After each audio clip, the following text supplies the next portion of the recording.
Coming up, fighting the economic effects of the COVID-19 pandemic. We speak with the Chief of Staff to the International President. Activate Live starts now.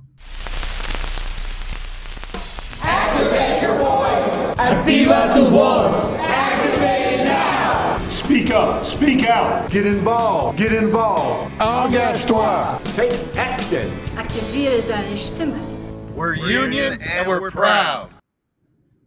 Welcome to Activate Live. I'm Tanya Hutchins with the Machinists Union coming to you from Washington, D.C. We'll get to the economy and trade in just a few moments, but first, here's what's going on in our union. We start in Canada. Canadian General Vice President Stan Pickthall says Air Canada needs to come to the table and maintain its employees on the Canada Emergency Wage Subsidy Program. The IAM is calling out the corporation for abandoning workers during the ongoing COVID-19 pandemic. Pickthall says it's beyond embarrassment for Air Canada to lay off more than half its employees at a time when those employees need the company most. Air Canada announced it was laying off 20,000 employees, many of whom are IAM members. Last month, the company agreed to participate in the federal wage subsidy program that covered 75% of wages. But when the government extended that program for another 12 weeks, Air Canada backed out. Well, another round of much-needed relief for workers during COVID-19 may come in the HEROES Act, House Resolution 6800. But the bill isn't perfect. It includes a composite pension plan known as the GROW Act that would end employer withdrawal liability from multi-employer pension plans and eliminate the safety net of the Pension Benefit Guaranty Corporation, or PBGC. The IAM has made it known that we can't support legislation that would worsen the current multi-employer pension crisis. So you can activate your voice by taking action and calling your senators to ask them to remove the GROW Act before voting on the HEROES Act. And if you follow IAM District 751 on Facebook, you may have seen this video honoring essential machinists, union workers who remain on the job, committed to helping others during COVID-19. John Voss of IAM 751A put it together. We'll show you the full video at the end of today's show. Well, we're called the Fighting Machinists for a reason. We fight for workers' rights on shop floors, above and below the wing of airplanes. We fight for our rail workers and mechanics and auto workers, our woodworkers. We fight for our federal workers, members in the metal trades, and our shipbuilders. We're a diverse union, but the one thing we have in common is our shared goal of justice on the job. Part of that justice is making sure that workers are protected during this pandemic and after.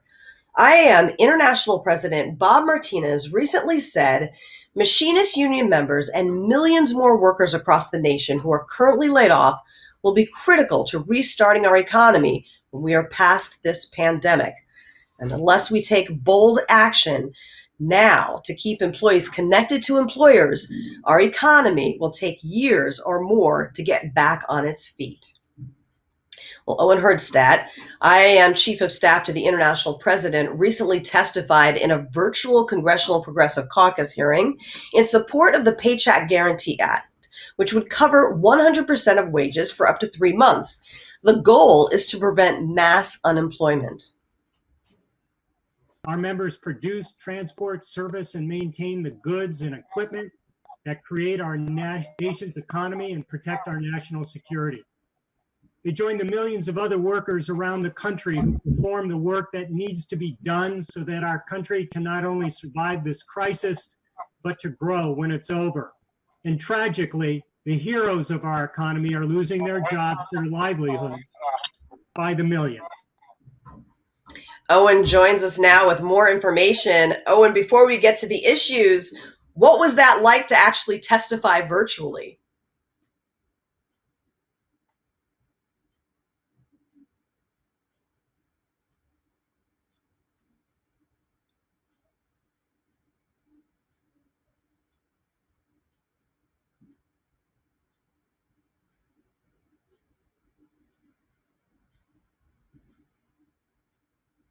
I'm having trouble hearing Owen. Can you guys hear him?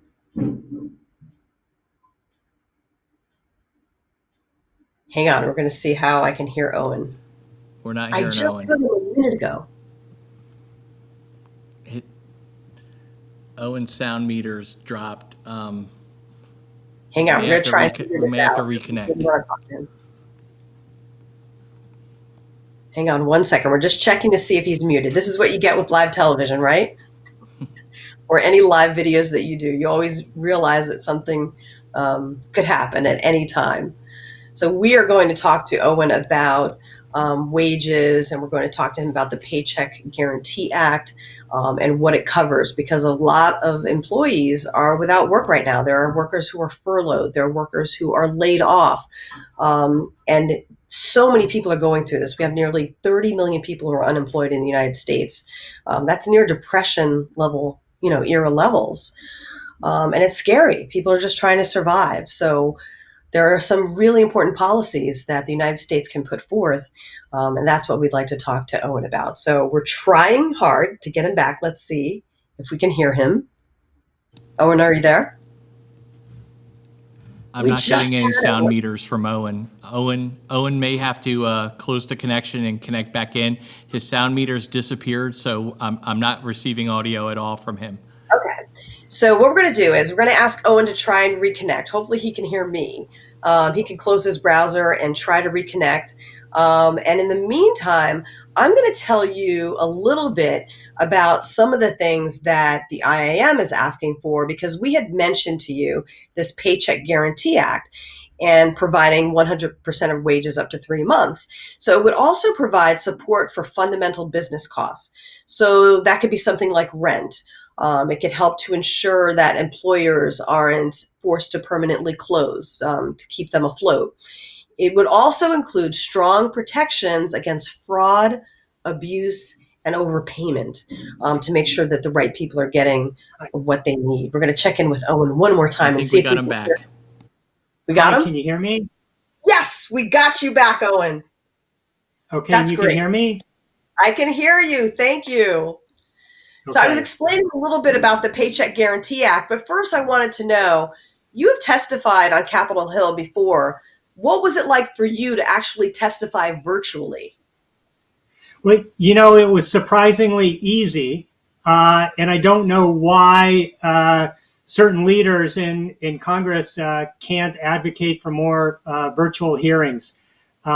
Everything else was there. We had the policymakers asking pretty good questions, or excellent questions, and we had a whole panel of witnesses. So I thought it went very well. Thanks. Now, while we were getting the technical issues together, I was talking a little bit about the Paycheck Guarantee Act and how it can cover wages and provide support for fundamental business costs, such as rent. But it would also include strong protections, against fraud, abuse, and overpayment. What is the status of this Paycheck Guarantee Act now? Well, it's still a proposal, and we're very much hoping that it'll become a reality on it. As you know, there are over 36 million unemployed folks out there now. We are not in a recession. We are in a depression, and our members and their families, their loved ones, and others in their community are living right now in a Great Depression. So we need every type of relief and stimulus we can get from the federal government to make sure that not only people can pull through, but that we can have a quick rebound in our economy once things start to get better. The Paycheck Guarantee Act is one of those ways that could be done.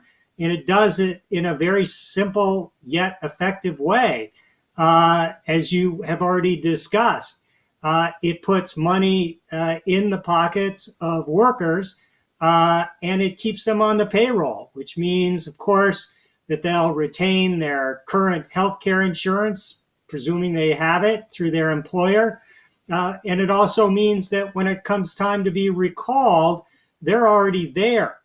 So employers won't have to look for more skilled work as they try to staff up. And then the last part of it is it sort of cuts out the bureaucracy that currently exists under some of the current relief schemes by really getting rid of kind of the banker middle people on it. because right now the banks have to talk to the federal government about the relief, and employers have to talk to the banks, and of course the employees have to talk to the employers. This way, you've got it directly coming from the federal government to the employers and then straight to the employees. So it's simple, it's effective, and it's long overdue. You know, this is hitting close to home for us because we have members who have been furloughed or have been laid off. And you mentioned these are like Great Depression era numbers, unemployment levels. If these numbers continue to rise, what's at stake for our economy if it continues to go even higher? Well, I think we're seeing it right now, Tanya. We're seeing not only mass unemployment, we're seeing the psychological damage and the scarring that it's being done on our members and their families, and of course their children. And those scars are going to last a lifetime, unfortunately. But we're also seeing it in terms of the de-skilling of the industrial base. We are losing generations of workers that don't have the skills that are needed when we need to staff up again. And part of that means bringing our supply chains home. And part of that also means making sure that we can build and create a robust economy that's sustainable well into the future. Now, I want you to go in depth on supply chains home in a moment. But first, you know, we have the CARES Act. We have the proposal with the Paycheck Guarantee Act. We have the HEROES Act, which is imperfect. You know, as we mentioned earlier, how is what the United States is doing? How does this compare to what other countries are doing?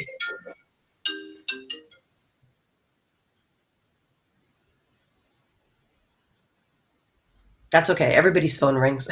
But yeah, what are other countries doing in terms of stimulus compared to what the United States is doing?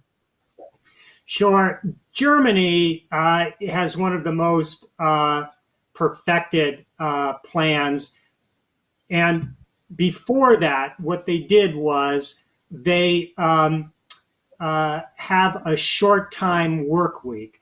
Basically, it means workers get paid for a full week. The employer pays part of that, and the federal government pays the other part of that. And it's a fairly sizable part of the income. They've enhanced it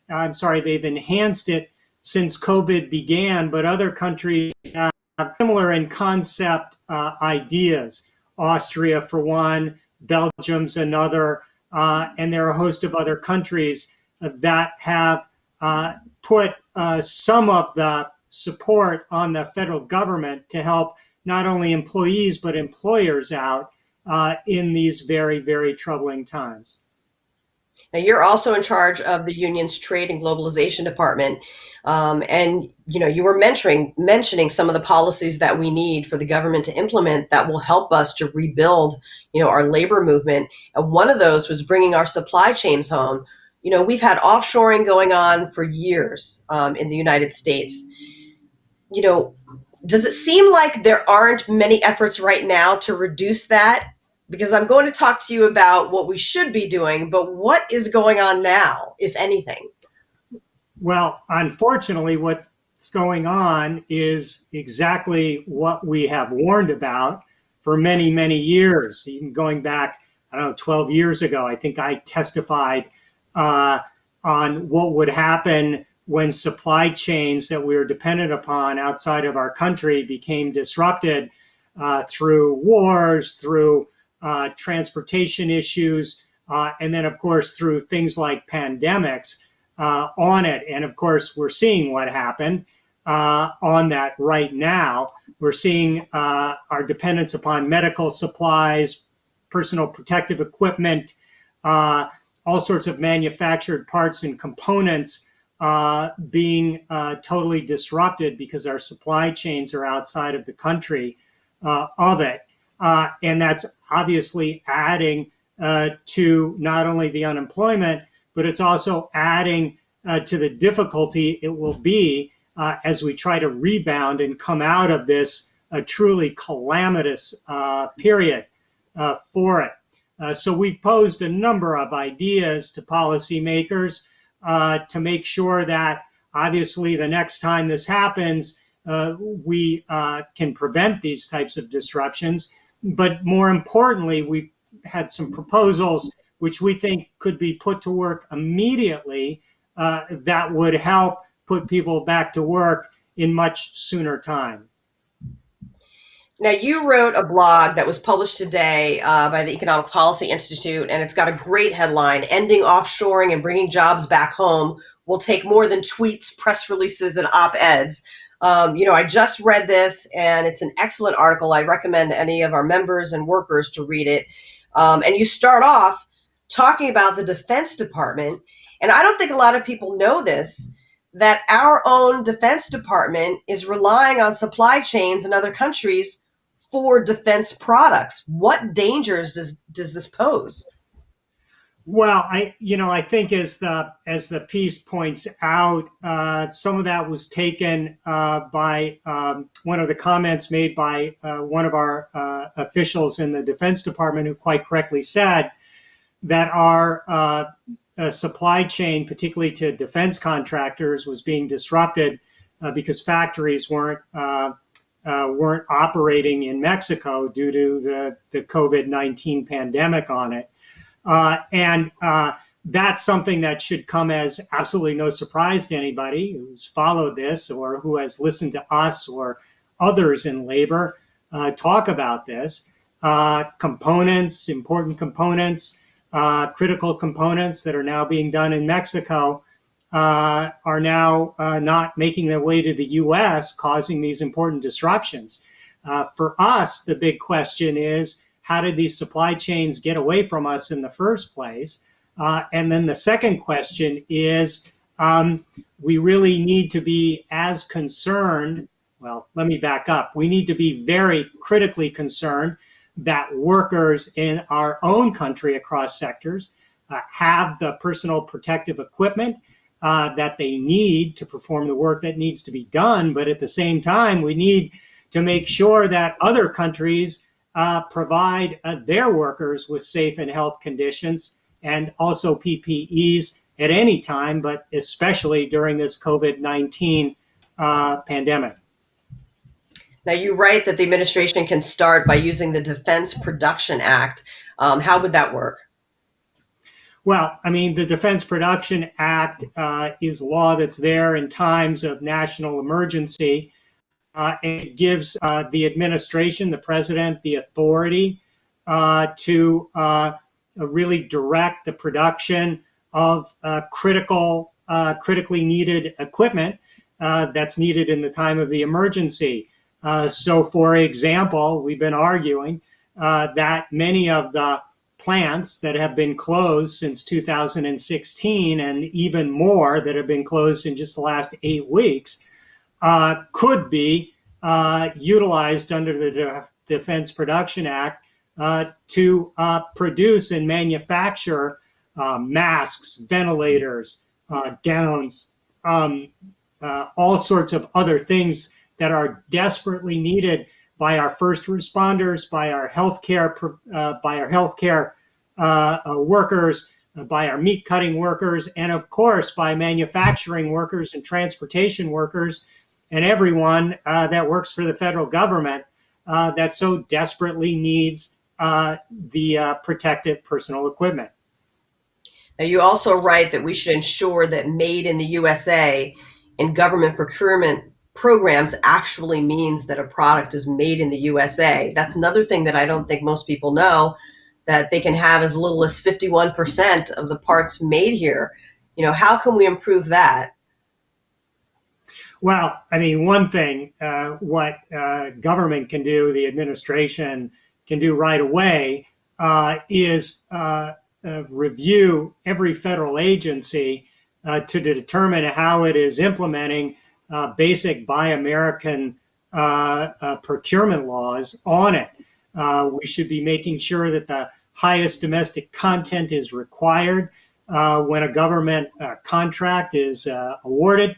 And we can also be making sure that the content in that contract does indeed involve production as well as materials and sources of materials for those products and components, so that no games are being played, and that the actual domestic content isn't being diluted.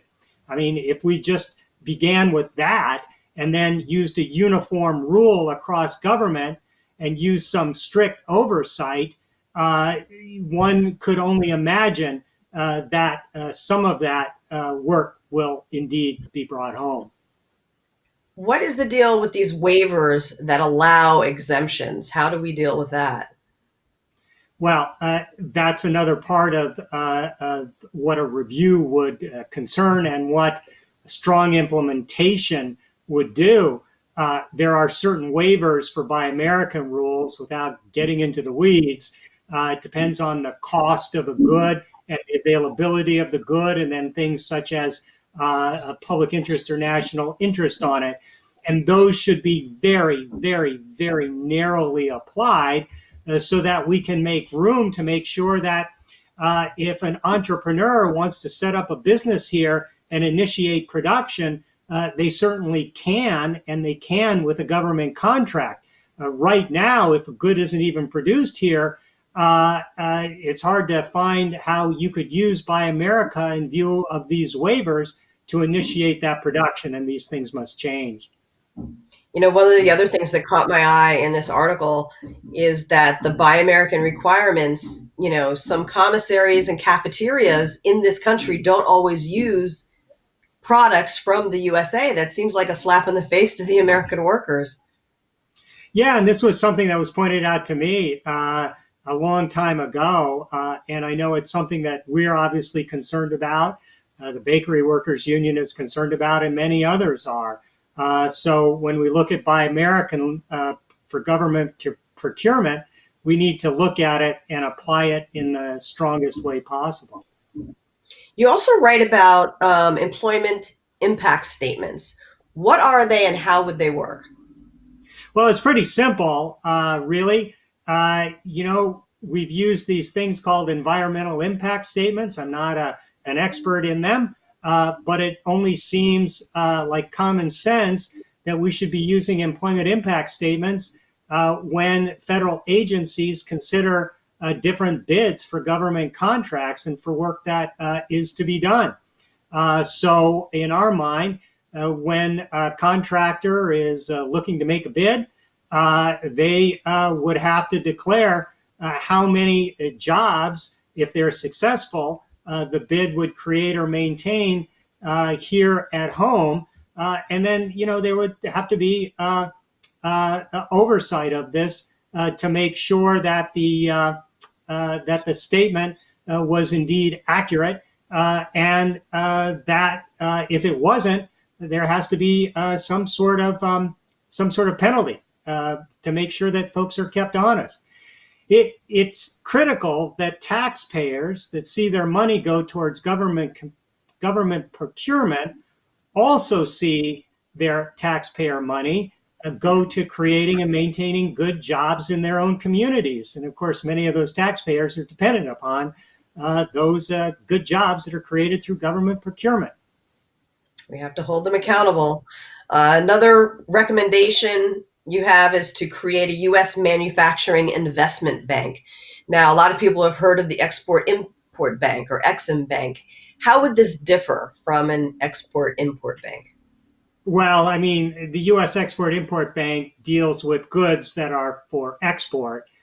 This would obviously deal with goods that are manufactured here at home and not necessarily needed for export. I mean, the idea is to make sure that small, medium, and even large companies that can't get credit can get financing that will enable them to not only produce goods here at home, but just as important, to create and support good manufacturing jobs, which will restore our industrial base, rebuild the skilling that's needed for our country to continue with all of its innovations and development of leading edge technology, and will also put back to work hundreds of thousands of the, if not millions of the millions and millions of workers that are now out of work. Here's one of my favorite lines from this blog that you wrote. Also, companies that receive loans must not be found in violation of any federal labor and employment laws for 1 year prior to the inception of the loan and through its term. I think that's huge. Well, yeah. And once again, I think it's only common sense. We want to reward good behavior here. This is taxpayer money. And I don't think it's too much to ask a company to honor basic employment and labor laws to become part of a government contract on that. And I think that's something that, clearly should be taken into serious consideration. So we were talking to IAM Chief of Staff Owen Herrnstadt about an article that he wrote for EPI, the Economic Policy Institute. We actually have someone commenting here. Al Abramitis is saying we are fortunate as union members to have representation, not only in the workplace. Hold on, I have to let go of my computer so I can see the whole thing. But in the halls of Congress as well. I agree, Al. Thank you for commenting there. And Brian Stymax is saying it's imperative that labor has a strong voice in forming the language of these relief acts. Thank you to all of the folks with the legal and legislative departments for this hard work. Yes, Brian. Dave Roderick is saying once we are made aware of any issues which affect us as labor union workers, CARE, HERO Act, etc., we all need to do our part by contacting all of, I guess, our representatives in Congress. So people are paying attention. We appreciate everybody that's commenting so far. I know we're jumping around to different topics, but we're mainly talking about trade, offshoring of jobs, how to get the supply chain back into North America. One of the things that Owen has written about also is a term called currency misalignment. We've heard about currency manipulation. For those of us who haven't taken Trade 101, Owen, what is currency misalignment? Well, first of all, two things. One, it's when a country uses a variety of factors to, in effect, cheapen the valuation of its currency.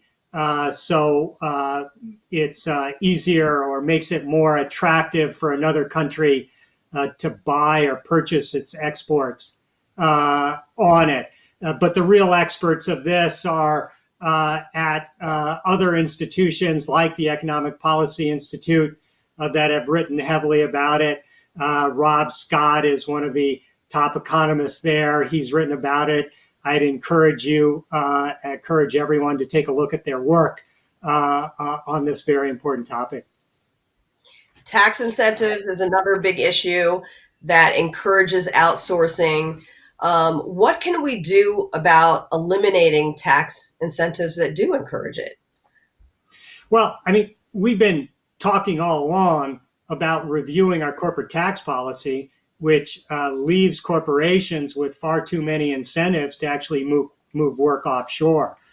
So we, along with many others, have advocated a full and comprehensive review of our corporate tax policies. One of those is mentioned in the article, and it's taken directly from a piece of legislation that Congressman Doggett and Senator White House has already introduced, I think, about a year ago. You also write about treating foreign corporations that are managed and controlled in the U.S. as domestic companies. Would that be something like Honda, that is building cars in Marysville, Ohio, being treated as a domestic company? I think it references more to companies that were in the U.S. and that incorporated in another country to save on taxes and for other financial reasons. Gotcha. Okay, so we'd have to clarify that. When really they're run here. Okay, gotcha.